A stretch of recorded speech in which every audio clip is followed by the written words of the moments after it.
Уағында біз де айтқанбыз, мен ушул кредиттерді аз алайлы.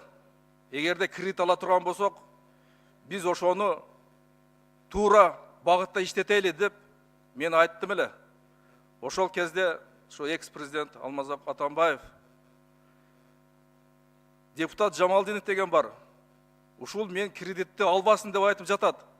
Бул элдин душманы болот деп мен айтып чыккан убагында.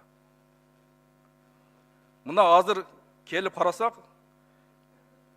өзү эл душманы болуп турат бүгүнкү күндө командасы мененчи.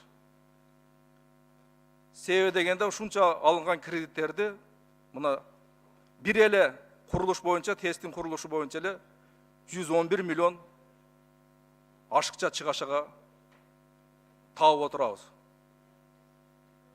Мына кимди элдин душманы деп айтсак болот экен мынакей.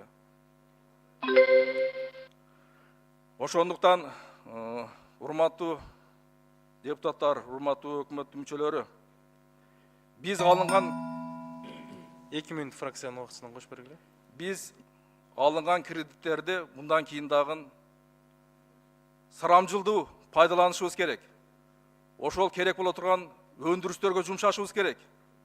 Кайра ошол кредиттерден акча табып, кайра алган кредиттерди жабышыбыз керек, ордуну толукташыбыз керек. Ошондуктан сарамжылдуу пайдаланыш керек деп айтып кетким келет. Анан эми мына гидроэлектростанциялар деп айтып атабыз, туура. Бирок биз азыркы жаңы күндөн электр энергия ала турганга дагы өтүшүбүз керек. Мына карап көрүңүздөр. Эгерде ушул 386 миллион долларды күндөн ала турган электр энергияга жумшаганыбызда биз канча киловатт электр энергия алмакпыз? Биринчиден экология дагы жакшы болмок. Экинчиден эч кандай коркунуч болбойт эле. Себеби азыр суудан мына дүйнөлүк эксперттер айтышып атат. Жылдан жылга суу азайып атат деп. 30-жылдарга, 35-жылдарга барганда суунун көлөмү да азаят.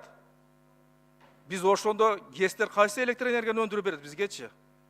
Ошондуктан биз азыркы күндөн баштап альтернативдүү электр энергия өндүргөнгө биз өтүшүбүз керек. Ошондуктан урматтуу өкмөттүн мүчөлөрү, министрлер, бул жагынан биз азыртадан көңүл буруп, азыртадан карашыбыз керек.